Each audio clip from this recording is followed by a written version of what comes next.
राम जी का बड़ा मंगलमय विवाह उत्सव संपन्न हुआ। परम ज्ञानी श्री महाराज जनक जी महाराज हैं। रोज दशरथ जी विदा मांगने के अब चले, आज और रुक जाओ महाराज। उनकी विनय से फिर कई दिन ऐसे व्यतीत हो गए।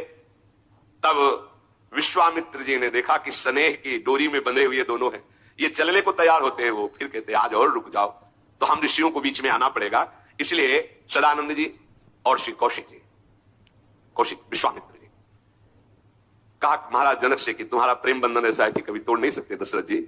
हमें लगता है कि अब आपको आज्ञा करनी चाहिए, ये अपने नगर को पधारे, क्योंकि रोज ये प्रार्थना करते हो, रोज आप रोक देते हैं।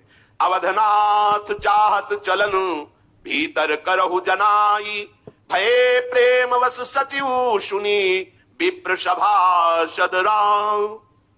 जनक जी ने दूतों से, सेवकों से, अपने अंगरक्षकों से कहा जाओ तैयारी करो महाराज को विदा करने की, क्योंकि ऋषियों का आदेश हो गया है। महल में जाके सूचना करो। जो ही ये सूचना महल में पहुंची कि अवधनाथ अयोध्यापुरी को जाना चाहते, तो सब विकल हो गए, क्योंकि रोज इतना आनंद, राम लखन भरत शत्रुघ्न, शियाजू उर्मिलाजू, मांडवी जी, सुतकीर्ति जी, ऐसी महामही जुगल जोड़ी का दर्शन हो रहा है, आनंद बधावे मच रहे हैं। अब वो महाराज जाना चाहते, कैसे दर्शन होंगे? अदर्शन की भावना में पूरा रनिवास और जनकपुर एक बार शोक की सी लहर हो गई। फिर विचार किया कि ये तो होता ही है, अब तो महाराज को जाना ही पड़ेगा। तैयारी कर रहे हैं सब। महाराज जनक जी ने आदेश किया जहां जहां पहले बारात रुकी थी आने में, वहां वहां सब व्यवस्थाएं, पांडाल लगाए जाएं, रसोइयां तैयार की जाएं, कार पालकी में भर भर के, अग्नित बैलगाड़ी पे उस समय चलती थी, बैलगाड़ी पे लाद करके और अन्य वाहनों में सुंदर सुंदर भोग सामग्रियां भेज दी जहां जहां पड़ाव करने थे। सुंदर शैयाएं, सुंदर सुखद पेय पदार्थ। महाराज जनक जी ने तो पहले भी बहुत दिया था। अब जब जा रहे थे 1 लाख घोड़े, 25,000 स्वर्ण के रथ, 10,000 महामत वाले हाथी जिनकी चिघाड़ से दिशाएं गर्जनायुक्त हो जाएं, और खूब गाड़ियों में भर भर करके रत्न, सोना, जवाहरात, गाय, बहुत सी वस्तुएं दहेज में दी। अपरिमित, कहा नहीं जाता। लोकपाल देख करके जो दहेज में संपदा दी गई, आश्चर्यचकित हो रहे। कोई आश्चर्य की बात नहीं। जहां समस्त सिद्धियों की स्वामिनी सियाजू विराजमान है, समस्त शक्तियों की स्वामिनी विराजमान, वहां वैभव क्या? बारात चलेगी, ये सुनकर अयोध्यावासी हृदय में बहुत ही विकल हो रहे। जैसे पानी घट रहा है, ये देखकर मछलियां विकल हो जाती हैं। माताएं सीता जी को बार बार गोद में बैठाल कर दुलार करती है, आशीष देती है।